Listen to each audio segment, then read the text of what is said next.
Nos acabas de entregar una dosis de escapismo con el campus de los Avengers, pero yo tengo el gusto de volverlos, regresarlos a la realidad.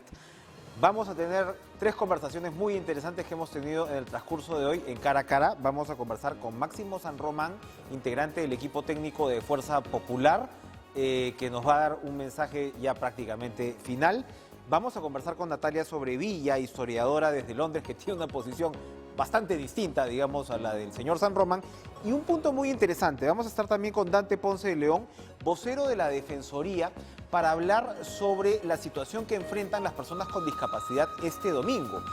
Si por lo general tienen que realmente afrontar muchos obstáculos en el camino, pues esto no debería ocurrir, sobre todo pues en un día de elecciones. Vamos a comenzar entonces con Máximo San Román. Bien, estamos entonces con Máximo San Román, ex vicepresidente de la República, integrante del equipo técnico de Fuerza Popular, un jale, por cierto, de Fuerza Popular en vísperas ya de la elección, día de cierre de campaña. De hecho, don Máximo, buenas noches, gracias por estar con nosotros. Muy buenas noches y muchas gracias, Enrique, por darme la oportunidad de llegar a todo mi querido pueblo del Perú. Yo estoy muy convencido y optimista de que ganará la democracia y para eso estoy. Y agradezco la oportunidad que me da el Partido Fuerza Popular de integrar el equipo técnico para transferir toda la experiencia acumulada después de 55 años de vida práctica empresarial, empezando desde la micro, mediana y también empresa exportadora. Hemos conversado antes de las razones que lo motivaron usted a acercarse a Keiko Fujimori. Si bien usted pertenecía a otra campaña en la primera vuelta, ahora no es la primera vez tampoco, a lo que me refiero, que se acerca también o se vuelve a acercar a Keiko Fujimori a pesar de la relación que ha tenido con el fujimorismo. Es claro que a estas alturas el problema que aqueja la campaña de Fujimori, y estamos hablando de un bolsón de indecisos ya cada vez más chico, que es el que va a definir la elección, es el de la credibilidad, es el de la historia que carga no solamente su apellido, sino también su propia performance política. Ya a estas alturas, usted, desde su perspectiva, ¿qué le diría a esos indecisos? Yo quiero hablarles al corazón, al sentimiento y poner por delante los destinos de nuestro querido país, el destino para nuestros hijos y nuestros nietos.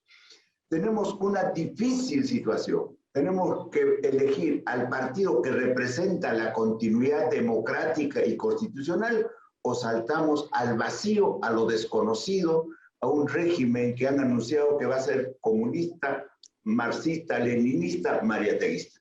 Esa es la advertencia que tenemos que decirlo con toda claridad. Yo apuesto por la democracia. Estamos en un proceso de crecimiento, podemos seguir creciendo y por eso es que invoco a esas personas que aún no se deciden por votar, que no voten en blanco, que voten a favor de la democracia, a favor del desarrollo de nuestro país. Ahora, desde la otra orilla le dirían que, en fin, que no hay tal amenaza de un régimen comunista, que lo que hay más bien es una especie de aluvión que representa una demanda de cambios. Por supuesto usted está en esta campaña, pero si nos ponemos desde el otro lado, ¿por qué no finalmente darle una oportunidad a algo que más que desconocido puede resultar nuevo y que canalice unos cambios que son sin duda reclamados por buena parte de la sociedad? La pandemia lo ha puesto en evidencia. En medio de todo este crecimiento, lo que hemos visto son grandes bolsones de pobreza, grandes bolsones de inequidad y un Estado que no ha cumplido pues con su rol, con su papel. Yo quiero decirles a mis hermanos pequeños empresarios, los informales, los campesinos, todos los que nos ven, que analicen adecuadamente. El señor Castillo, no quiero dudar que sea una mala persona, no creo, tiene buena voluntad, pero el artífice de este partido se llama Cerrón, apellida Cerrón, y el otro señor Bermejo. Ellos nos han dicho en nuestra cara pelada lo que quieren hacer con nuestro país. Ya tienen la estrategia.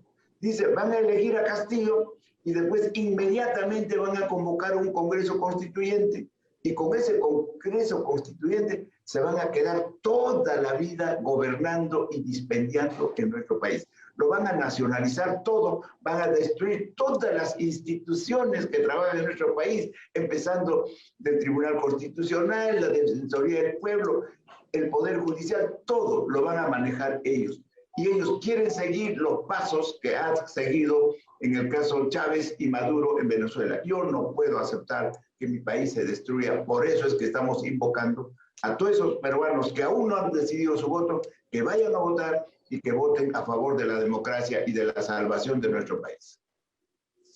Los otros voceros de la campaña de Fujimori, conversábamos anoche con Fernando Rospigliosi, por ejemplo, han insistido en que de resultar ella ganadora, este no será un gobierno fujimorista. ¿A qué se refieren con que no será un gobierno fujimorista? Me imagino con una conformación plural en el gabinete y claro, tienen un Congreso que fujimorista no va a ser. Pero ¿cómo se va a expresar este gobierno? ¿Cómo va a operar? ¿Cómo va a gobernar?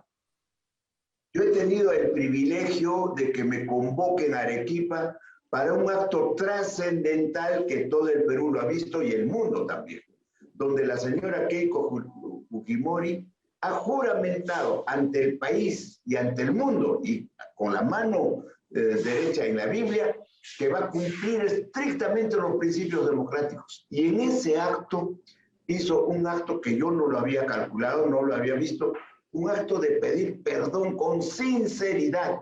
Estaba a punto de brotar algunas lágrimas en sus ojos y le sentí con ese profundo sentimiento de pedir perdón y que pedir también a la vez la oportunidad de rectificarse, que como ser humano cometió errores, pero está decidida a rectificarse y ha hecho una gran convocatoria. Nosotros hemos sido garantes y testigos de ese juramento y nos ha puesto delante para que no solamente seamos garantes, también seamos fiscalizadores. En el primer momento que ella salte de ese juramento, estaremos atentos a denunciarlo públicamente de ser necesario. Espero que no.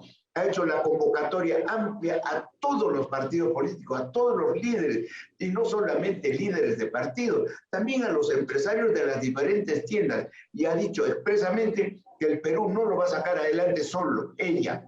Tiene que ser con el concurso de toda la gente talentosa que afortunadamente tiene el Perú y está esperando su convocatoria. Ha habido la presencia de diferentes representantes de diferentes grupos, empresarios, de partidos políticos y todo.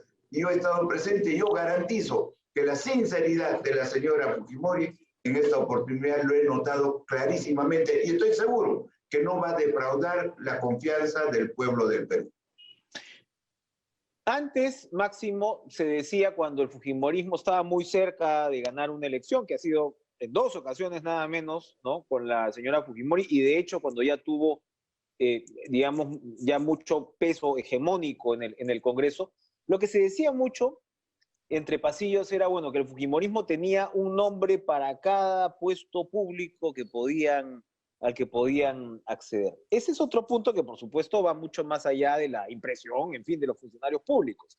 Es decir, esta suerte de prepotencia, ¿no? De imponer, ha sido una impresión, ¿no? Que probablemente viene de mucho más atrás, habrá que ver qué pasa ahora, pero ¿cómo garantiza usted que eso no va a ocurrir?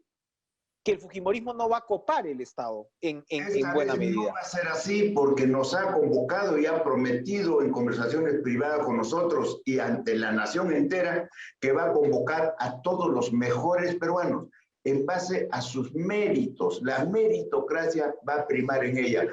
Por eso ha aceptado también un personaje que demostró que tiene una capacidad de gestión impresionante, el señor Neuhaus, y está integrando este equipo. También el exministro Luis Carranza está integrando este equipo con el propósito de volcar toda la experiencia. Y en mi caso, tengo una experiencia de poder solucionar el problema de la desnutrición casi gratuitamente, casi sin costo. Y también el problema de cómo sacar de la pobreza a mis paisanos que viven por encima de los 3.500 metros.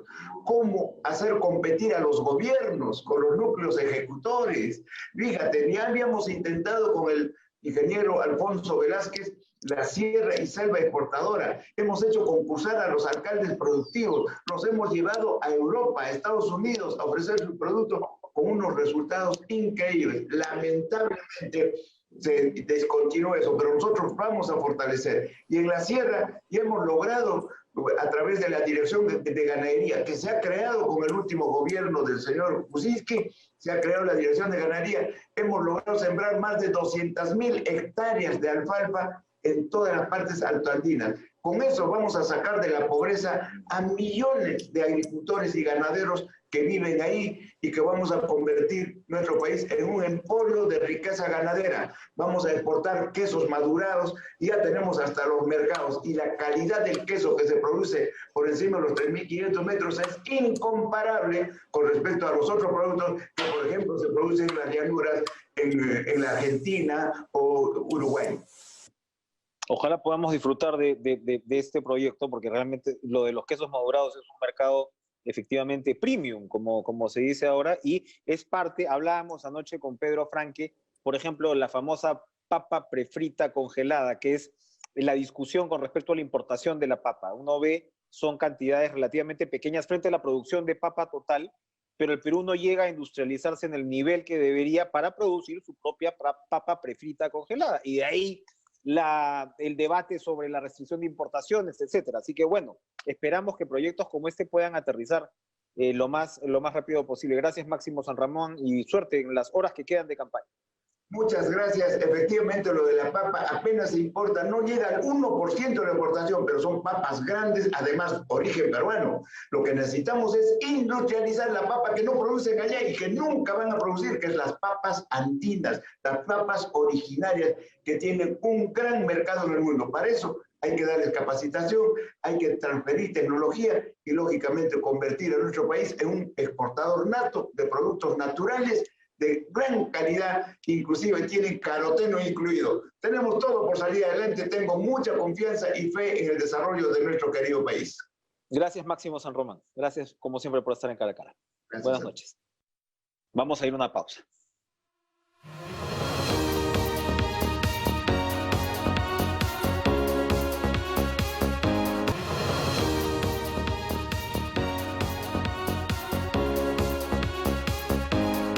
Bien, gracias por seguir con nosotros. Se encuentra desde Londres Natalia Sobrevilla, historiadora, que trabaja, por supuesto, en docencia en este país hace un buen tiempo, en la Universidad de Kent. Tiene a su cargo la Cátedra de Historia Latinoamericana en la Universidad de Kent, historiadora de la Pontificia Universidad Católica y PhD en la misma materia como describe la Universidad de Londres. ¿Qué tal, Natalia? ¿Cómo estás? Hola, mucho gusto. Muy bien. Gracias por estar con nosotros. Leyendo tus últimos artículos en Jugo de Caigua, viendo tus últimas intervenciones, tú planteas en buena medida un dilema desgarrador para muchos ahora mismo frente a la elección que tenemos al frente. Yo leía la columna de Mirko Lauer hoy que decía algo así como que cuando esto termine, muchos periodistas vamos a decir, uff, por fin acabó esta campaña, porque realmente la carga de la polarización que por el lado de los periodistas se canaliza en buena medida puede ser también agotadora. Y la perspectiva que tú planteas es sumamente persuasiva. Vamos a ver cuál es tu opinión sobre la candidatura de Castillo, que creo que no eres especialmente entusiasta, pero lo que dices en tu última columna es por qué definitivamente no vas a votar por el fujimorismo. E insisto, es un dilema que afecta a muchos que viendo la improvisación y el desorden y el carácter aluvional de la otra candidatura, aún así no pueden votar por el fujimorismo. En tu caso, como lo describes, porque viviste una experiencia además muy cercana trabajando en el Congreso, en los estertores del régimen, donde en ese momento observaste pues la gran prepotencia, por decirlo de alguna manera, que rodeaba a este régimen. Hay una discusión muy larga en torno a, cuánto Keiko Fujimori debe responder por eso o no, pero efectivamente esa es la pregunta que te planteo. ¿Cómo confrontar esa etapa de la historia, ese, en algunos casos, experiencias cercanas para muchos, con lo que podríamos decir el paso del tiempo. Muchas gracias, Enrique. Efectivamente, para mí ha sido siempre muy claro que con el fujimorismo ni a la esquina. Es decir, no es solamente por lo que sucedió hacia comienzos del año 2000 durante la campaña electoral de la reelección de Fujimori. Eso es, digamos, el comienzo de mi viaje antifujimorista, pero también durante los años que han seguido he trabajado directamente con muchas de las víctimas del régimen. Y sobre todo he dirigido a una estudiante doctoral, su nombre es Inés Ruiz, y su libro acaba de salir sobre el caso de las esterilizaciones forzadas, y conocí a través de ella a muchas de las víctimas, que estamos hablando de mujeres que fueron esterilizadas de manera forzada durante su embarazo. La señora Esperanza Guayama tenía 4 meses de embarazo cuando fue esterilizada en contra de su voluntad y perdió su embarazo. Mujeres de 19 años que fueron esterilizadas sin haber tenido consentimiento, mujeres con discapacidad que fueron llevadas a la fuerza. Es decir, no es solamente lo que viví yo, sino todo el contacto que he tenido con las víctimas. Acompañé el juicio contra Fujimori y conocí a los sobrevivientes y a los familiares del caso La Cantuta, a sobrevivientes del caso de Barrios Altos, y realmente me parece inaceptable poder decir que eso ya pasó, ya está, pasemos la página y lo olvidemos. Eso es por un lado. Pero además, sobre todo en el caso de las esterilizaciones forzadas, vemos que Keiko Fujimori, por lo menos en la campaña del 2016, hizo un pequeño mea culpa, hizo un pequeño quiebre, pero en esta campaña no. Una de las personas que la ha acompañado el día de ayer, me parece, en Piura, es el doctor Aguinaga, Alejandro Aguinaga, que es uno de los que en este momento está haciendo visto si es que va a abrirse el proceso en su contra. Él fue ministro de Salud. Esto fue algo que le costó mucho en la elección del 2011. Fue como el último atisbo, la última fuerza que tuvo Ollanta Humala para derrotarla en el 2011, y ahora ella lo reivindica, lo ha dicho claramente. Esto fue un plan de planificación familiar. Mucha gente a su alrededor lo está diciendo. Cecilia Tait lo ha repetido también hace unos pocos días. Entonces, ¿dónde quedan estas víctimas? En este momento son más de 1.300 mujeres que están pidiendo justicia. Obviamente, no todas las personas que fueron esterilizadas lo fueron fuera de su voluntad, pero el gran número de abusos todavía sigue sin ningún tipo de consecuencias, sin justicia. Eso para mí es un tema fundamental de las víctimas. Y también todo lo que fueron los 5 años pasados, donde Keiko Fujimori misma con su bancada obstruyeron la democracia y la gobernabilidad en todo momento y de todas las formas que lo pudieron hacer. Es decir, si bien para mí mucho nace del antifujimorismo que viene de los años 90 y del año 2000, esto realmente se va a repotenciar en estos últimos años, y su actitud absolutamente prepotente. ¿Qué dirías entonces en ese sentido de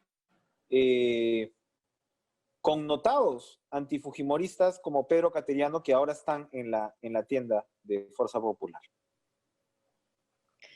Bueno, cada quien es libre de tomar sus decisiones, y me parece que para alguien como el señor Cateriano le queda muy claro que si tiene que poner en la balanza esto y la defensa del modelo económico, que me parece que es lo que él predica, o la posibilidad de tener un futuro político con la señora Fujimori, él pone eso dentro de la balanza. Vemos lo mismo con el señor Vargas Llosa. Tenemos tantas entrevistas, tantas horas de Mario Vargas Llosa diciendo por qué es imposible votar por Keiko Fujimori, y ahora decir que sí, que bueno, que ella ya ha cambiado, cuando no ha dado, a mi juicio, muestras de haber hecho nada al respecto. ¿Pudo ella dar muestras? Por A lo supuesto, que el voy señor es, Vargas Llosa, tenía margen para dar esas muestras, para convencer a bueno, quienes, en tu caso, por ejemplo, de ninguna manera están convencidos. Bueno, pero ni siquiera lo ha intentado y personas como el señor Cateriano y el señor Vargas Llosa ni siquiera se lo han pedido. Para ellos es tan desastrosa la posibilidad que alguien como Pedro Castillo pueda llegar al poder que al final sus principios ni siquiera los llamaron a pedirle un compromiso democrático. El señor Vargas Llosa simplemente le dio su apoyo y le dio su validación sin siquiera pedir un reconocimiento por lo que había sucedido y por los últimos 5 años, el señor Cateriano igual. Eso para mí dice demasiado. Ok, ahora, señalas, ellos están anteponiendo por sobre todo el modelo económico.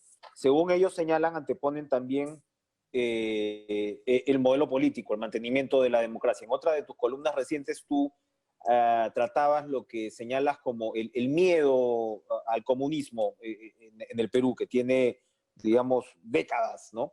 Y claro, es un país con muchas desigualdades, es un país que probablemente genera esos miedos a partir de sus propias estructuras, pero también dices en la columna que esta vez sí es cierto que este es un candidato que sí se reivindica de izquierda, que tiene aliados comunistas, su anfitrión político es un comunista castrista, de hecho, y bueno, para convertirse en un líder sindical de alcance nacional, él salió con el SUTEP CONARE, que tiene gente asociada al Movadef en sus filas.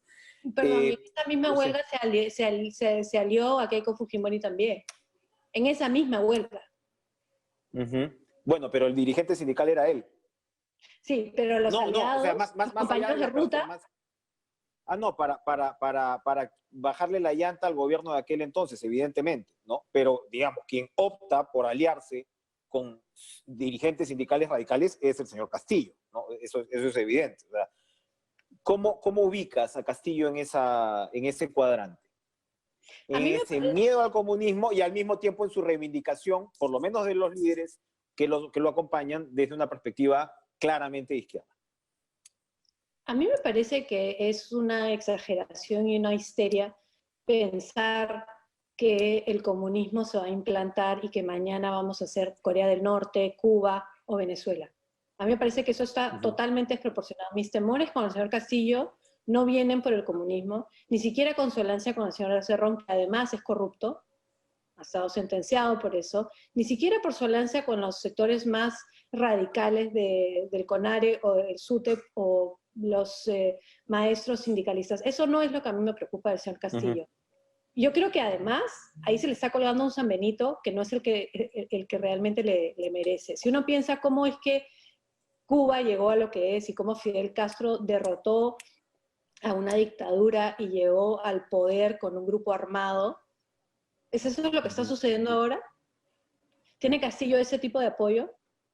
Si lo estamos comparando con Chávez, que era un militar, que tenía el apoyo del ejército, que tenía hombres armados y que además tenía todo el dinero del petróleo venezolano para dar prebendas y dar dinero a la gente. ¿Es eso lo que está teniendo el señor Pedro Castillo? Me parece que todas esas analogías no vienen al caso. O sea, pensar que ese es un paso a ese tipo de comunismo, porque además yo no creo ni que el régimen cubano ni el régimen venezolano sean realmente unos regímenes comunistas. Lo que son totalitaristas. Yo estoy totalmente en contra de ese tipo de regímenes donde las personas no tienen libertad y donde no existe realmente una posibilidad de elegir. Pero, por ejemplo, en Chile tenemos a una líder del Partido Comunista que ha sido elegida como la nueva alcalde de la ciudad de Santiago. Va a ser ahora Santiago la nueva Habana. El señor Mujica, que ha sido Tupamaru, que ha sido una persona que él mismo ha llevado la lucha armada. Él ha sido presidente varias veces en Uruguay y tampoco tenemos la misma... De acuerdo que las analogías pueden ser caricaturescas, pero las analogías que aplica, y te quiero dejar con esta pregunta para regresar, las analogías que aplican los propios partidarios del señor Castillo, para pasar, digamos, a la otra campaña, no son exactamente esas, son las de Bolivia, por ejemplo, o las de Ecuador, que efectivamente no son regímenes socialistas, pero, digamos, Bolivia, lo que he repetido en los últimos días, es un país que tiene un PIB per cápita que es la mitad que la del Perú. Y entonces, claro, el Perú con todas sus complejidades, con todas sus desigualdades, esas son las sociedades que deberían mirar. En todo caso, vamos a ir a una pausa para continuar con esta conversación.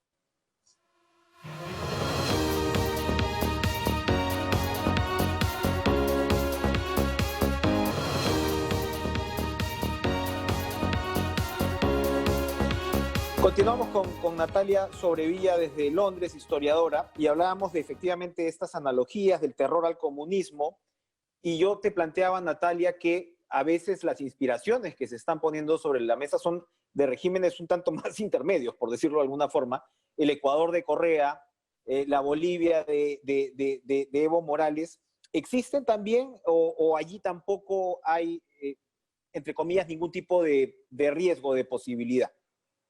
Bueno, yo creo que justamente Pedro Castillo toma mucha inspiración de Bolivia, particularmente de Evo Morales, que es además el líder más cercano en similitud a Pedro Castillo, porque también viene de un origen sindicalista. Pero recordemos también en qué escenario surgió Evo Morales de las luchas por el agua, por la privatización del agua, y ese tipo de levantamientos armados. Es decir, cuando llega Evo Morales al poder es un momento de desgaste absoluto del Estado boliviano. Él no aparece tampoco de la nada. Se habla mucho de García Linera y dicen, bueno, pero él es un señor y es blanco y todo, pero él ha sido también guerrillero. Él es un señor marxista, leninista, y no estamos hablando del elefante en la habitación, que también es el tema racial, que es muy fuerte con la candidatura del señor Castillo. Todo esto entonces no es, si interpreto bien, lo que te preocupa de Castillo. No. ¿Qué es lo que sí te preocupa de Castillo? Bueno, que es un improvisado, que es una persona que en realidad un poco está ahí por sorteo. Es decir, el Perú es el país más democrático del mundo, de una persona que no tiene realmente un aparato político, porque Pedro Castillo tiene nada más que sus maestros, puede llegar a ser un virtual presidente de la República. Está muy cerca de convertirse en presidente de la República y no ha tenido realmente un aparato de creación de una estructura partidaria que lo apoye. Es decir, él es un poco, está en los vaivenes de quiénes lo van a arropar y quiénes lo van a ayudar. Y por ahí yo entiendo que mucha gente dice, bueno, pero él es el títere de Cerrón y Cerrón va a hacer lo que quiera. Y hasta cierto punto, por supuesto, la mitad de los congresistas electos de Perú Libre vienen del área de Cerrón y sin el apoyo de este partido, entonces Pedro Castillo no tiene nada. Eso me preocupa. Me preocupa que no hay realmente un aparato político que lo pueda estructurar. Ahora, me preocupa además que en un eventual gobierno de Pedro Castillo él tenga que estar viendo que a quiénes va a llamar de ministros, cómo van a ser las políticas. Es decir, me parece eso mucho más preocupante que la posibilidad de que mañana vamos a estar todos recogiendo basura como en Venezuela, porque además recordemos que eso es un proceso, así no se llega de buenas a primeras, y además existen personas en Venezuela que están muy contentas porque son cercanas al régimen. O sea, es un régimen cleptócrata que está robando dinero y está abusando de la gente. Es decir, ahí me parece que estamos mirando demasiado a lo que son las etiquetas, y no preocupándonos porque es realmente la gobernabilidad. Va a tener Pedro Castillo la posibilidad de establecer y tender los puentes con quienes los tiene que tender para poder mantener una economía para que sea más redistributiva. Es decir, obviamente la inflación a quienes más golpea es a los más pobres. Es decir, eso es lo que a mí me preocupa de una eventual presidencia de Pedro Castillo, y no el San Benito de que sea comunista o que esté en contra de la democracia o que sea un peligro de ese tipo. De hecho, o sea, en el debate se han ido planteando ambos puntos, ¿no? O sea, el terror comunista, y incluso desde una lógica de la campaña, ¿no? Se decía, primero es el terror comunista y ahora lo que hay que hacer es atacar el tema de la improvisación. A lo que voy es, con esta situación ya has descrito claramente cuál es tu posición frente al fujimorismo y la imposibilidad prácticamente moral, en este caso, ¿no? Estamos hablando de un fondo moral, de una revolución, en realidad, moral de principios frente a una candidatura como esta. Y frente al tema de la gobernabilidad, ese temor, digamos, que te plantea Castillo como posibilidad de caos, el Perú es un país muy difícil de amarrar, ¿no?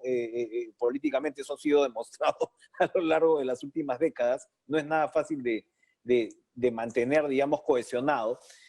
¿Tú crees que una situación como esta justifica una postura como la del voto en blanco, viciado, nulo? Mira, mientras el voto sea obligatorio en el Perú y mientras sea legal poder elegir viciar o votar en blanco, es una opción. Es decir, no tiene por qué no serla. Han habido otras campañas donde se han hecho llamados al voto en blanco. Es decir, si es que el profesor Castillo fuera elegido con una grandísima y amplísima mayoría, entonces a mí también eso me parecería preocupante. Si fuera elegido con un gran número de votos viciados y en blanco, eso también es un mensaje. Personas que muy claramente no están apoyando a Keiko Fujimori, pero que también están poniendo en cuestión qué tan legítima es su candidatura. Ahora, en el tema de la moralidad, digamos, también me preocupa muchísimo, y esto no lo he mencionado hasta ahora en esta entrevista, son los vínculos con el narcotráfico que tiene el clan Fujimori. Y entonces ahí también estamos hablando de, si yo tengo que escoger entre un improvisado, una persona que no tiene los elementos para gobernar, y alguien que tiene los elementos para gobernar y perdonar a jueces que le perdonan sentencias a violadores de niñas, y que además tienen problemas con la ley vinculados al lavado de activos y vinculados al narcotráfico, entonces prefiero la improvisación. Antes que el voto en blanco, en este caso. Bueno, es que sí, es que estamos ahí en una disyuntiva de si mi voto en blanco, bueno, además el mío sería viciado, yo nunca dejaría un voto en blanco. El voto viciado para mí sería porque no tengo la confianza para dárselo al señor Castillo, pero definitivamente, o sea, todavía con los pocos días o horas que quedan, podría pensar en votar por él en vez de votar por Fujimori, porque es el tema moral, es el tema ético, es el tema de quienes la acompañan y es el tema principalmente de esta estructura delictiva que está haciéndose del poder. Para ir terminando, tú, por supuesto, no solamente vives fuera, sino que tienes una visión un poco más panorámica de la política latinoamericana, comparada además, ¿no?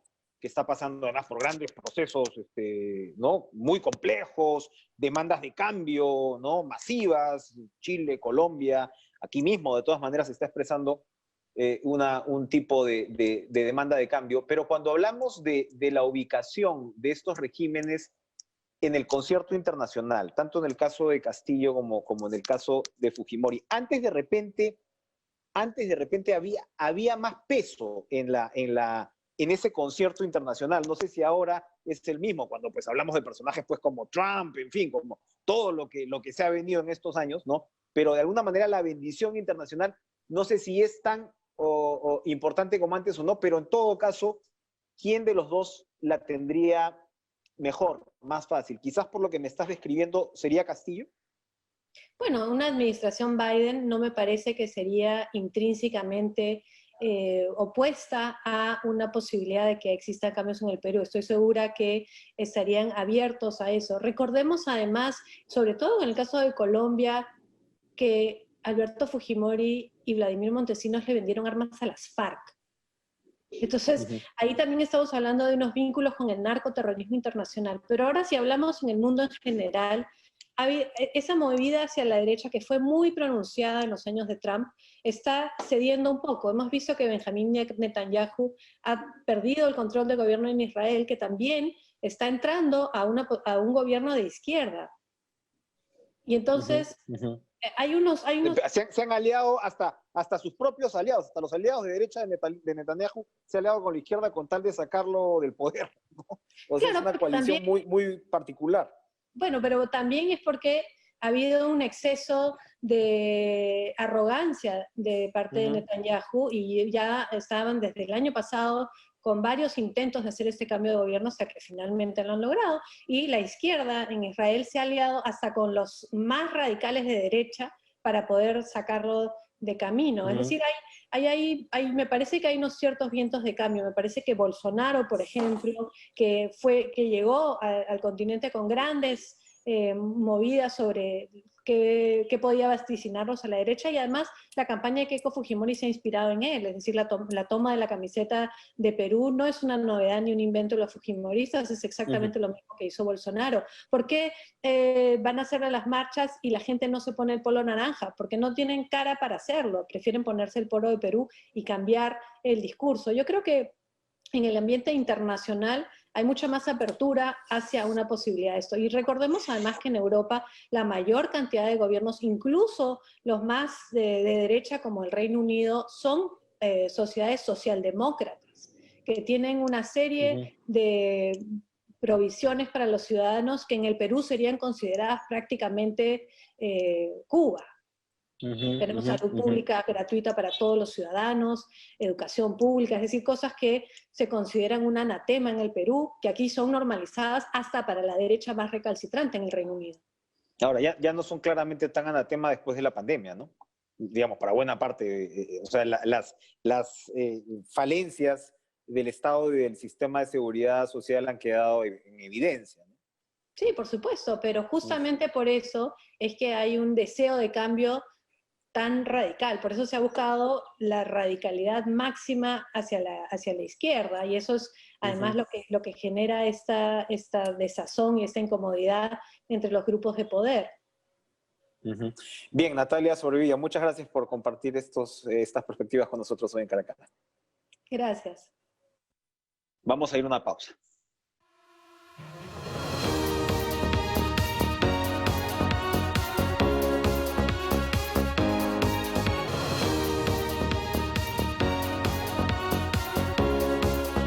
Listo, volvemos con el abogado Dante Ponce de León, representante de la Defensoría del Pueblo.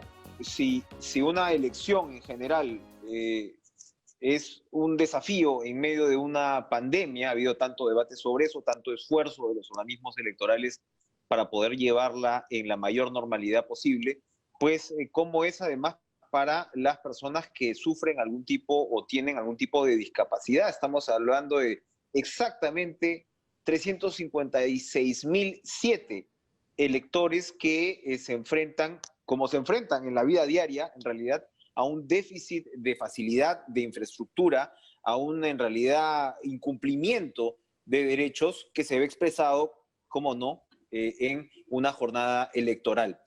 Doctor Ponce de León, ¿qué tal? Buenas noches. ¿Cuál es la exigencia de la Defensoría? La Defensoría está exigiendo que se garantice esta accesibilidad y ajustes razonables para las personas con discapacidad en el día de las elecciones. Estamos ya a vísperas de las elecciones y me imagino que lo que se puede hacer es tomar en cuenta la recomendación incluso para corregir lo que se pudo ver en la primera vuelta. ¿De qué estamos hablando precisamente? Exactamente. Estamos hablando de una serie de barreras que tienen las personas con discapacidad efectivamente para ejercer su derecho al voto. Una de las principales, la que usted acaba de mencionar, el problema de la accesibilidad física. Como sabemos, la mayoría de los locales de votación están constituidos en centros educativos. Lamentablemente, una supervisión que hizo la Defensoría en el año 2019, y que seguimos actualizando constantemente, la cifra que voy a dar, solo el 0.7% de los locales educativos supervisados por la Defensoría del Pueblo, cuando se hizo esta actuación en materia de educación inclusiva, solo el 0.7% eran locales accesibles para las personas con discapacidad. Esto quiere decir que la mayoría de personas, lo más probable es que va a tener evidentemente problemas, porque van a existir barreras para ingresar o ejercer su derecho al voto, ¿no? Por ejemplo, pueden haber locales de votación, colegios en concreto, que no tienen rampas y que tienen gradas. Entonces, evidentemente, una persona en silla de ruedas no va a poder ni siquiera ingresar al local, o si el local cuenta, como muchos, con más de una planta, 2, 3, 4 pisos, si no hay una mesa especial en el primer piso para personas con discapacidad y si no tienen ascensores, que sabemos que la mayoría no lo tiene, entonces vamos a tener serios problemas para que estas personas puedan ejercer su derecho al voto. Entonces, lo que estamos exigiendo desde la Defensoría del Pueblo es que la OMPE tome las medidas pertinentes justamente para garantizar esta accesibilidad que en principio le correspondía a las instituciones educativas hacerlo, pero lamentablemente ya a estas alturas tenemos que paliar y superar esta situación y estas barreras que justamente impone la sociedad, que no se ha garantizado la accesibilidad para las personas con discapacidad. ¿Se reportaron casos durante la primera vuelta? ¿Hubo expresiones de molestia ante este tipo de limitaciones? Sí, hemos estado en varios centros educativos, locales de votación, y ya han habido una serie de problemas, no solamente en temas de accesibilidad física, sino el respeto de los horarios de votación, debido justamente a la pandemia, falta de atención preferente hacia personas con discapacidad, que también abarca, por ejemplo, a adultos mayores, mujeres embarazadas, tuvo el distanciamiento físico, que no había gradas, rampas, lo que acabo de mencionar, porque hay desniveles justamente para desplazarse en silla de ruedas o una discapacidad temporal, como puede significar usar una muleta por un accidente que se ha tenido. Entonces, sí han habido problemas y, repito, el 0.7% es que casi prácticamente el universo, la totalidad de los locales educativos no son accesibles. Si no se han tomado medidas, vamos a seguir encontrando graves problemas. Ahora, estamos hablando de que en la primera vuelta se llegaron a disponer 13.425 mesas especiales, ¿no? ¿Esto cómo funcionó? Es decir, dentro de los electores que están destinados a determinado centro de votación, educativo, general, se hace el cruce directamente para que todos ellos puedan acceder directamente a esta mesa, que como usted señala debería estar pues en una ubicación accesible. Claro, lo que pasa es que OMPE tiene una base de datos donde recoge que existen personas con discapacidad en esta base y otras bases que alimentan y justamente ya tiene identificado, se me ocurre, en la Universidad Católica, en el colegio ubicado en el Distrito de la Victoria, etc. El problema con esta base de datos es que no se condice con la cifra que dio INEI. Usted acaba de dar una cifra.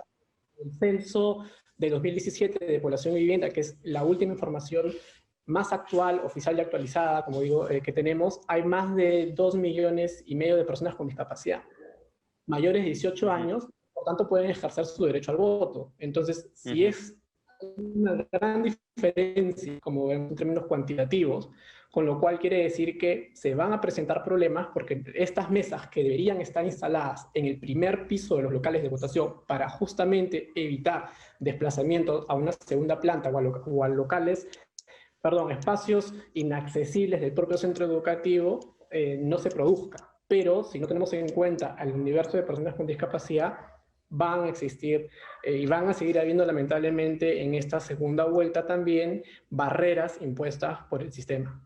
Oiga, pero lo que usted dice es muy grave, muy preocupante, porque si la cantidad de electores con alguna discapacidad es de más de 7 veces de lo que está registrado oficialmente por la OMPE, ¿qué cosa es lo que está pasando? ¿No se está registrando como debería las distintas discapacidades? ¿Cuáles son, por ejemplo, las que no suelen ser tomadas en cuenta para este tipo de situaciones? Lo que pasa es que, por ejemplo, tendríamos que ver de dónde alimenta o cómo se alimenta la base de datos de OMPE. Si se alimenta de hay que señalar que uno puede declarar la condición de discapacidad y no es obligatorio hacerlo. Entonces, hay personas que desconocen que existe opción para declarar que yo tengo una discapacidad, o hay personas que inclusive desean no hacerlo porque consideran que tener en el DNI el dato de ser una persona con discapacidad puede exponerlos o exponerlas a situaciones de discriminación en las propias entidades del Estado. Entonces ya ahí hay un problema. También hay una base de datos, por decirlo así, o un registro en el CONADIS, pero nuevamente el CONADIS no abarca al universo de las personas con discapacidad. Entonces vemos justamente que no llegamos a captar el universo que, por ejemplo, INEI nos informa que nos habla más de 2 millones de personas con discapacidad. Entonces, hay el Estado no articulado, justamente no unido esfuerzo para en los años justamente lograr llegar a todo este colectivo y evitar problemas, en este caso, de ejercicio del derecho al voto, porque van a haber barreras en la accesibilidad en este caso. Y ni qué pensar, me imagino, con lo que pasa en muchos sitios en el interior del país, ¿no? Exacto, y por ejemplo, inclusive en años anteriores se exigía un certificado de discapacidad, pero este certificado de discapacidad lo emitían médicos certificadores, y médicos certificadores para esta condición hay pocos. Y justamente lo que usted dice, en provincia mucho menos. Entonces, ¿cómo puede exigirle esta certificación a una persona cuando los médicos certificadores eran cuantitativamente escasos y si salías de Lima era más complicado acceder a esta certificación? Entonces hay un desafío enorme, pero que desde la Defensoría venimos reiterando una y otra vez, porque esto no es nuevo. Es una elección, hablamos de elecciones pasadas de 5 años atrás. Repito, las deficiencias no se han superado, y no solo deficiencias físicas, si me permite, puedo hablar también de deficiencias en la transmisión de la información. Cómo la información sea accesible para las personas con discapacidad, ¿verdad? También. La información de dónde voto, a qué hora voto, cómo mi voto es válido, etcétera. Si esto está emitido, por ejemplo, en medios visuales y tengo una discapacidad visual, si no puedo ver, entonces tendría que haber un audio para las personas con este tipo de discapacidad. ¿Ok? Si no puedo ver, podría tener braille o distintas formas. Bien, bien, gracias Dante Ponce de León, representante de la Defensoría del Pueblo, por venir a compartir con nosotros estas preocupantes atingencias en realidad, porque si estamos hablando de que el derecho al voto es universal, pues nada, qué más valiosa la advertencia de que todas las personas, todas tienen que tener las condiciones ideales para poder emitir el mismo. Gracias otra vez por estar con nosotros hoy en Cara a Cara.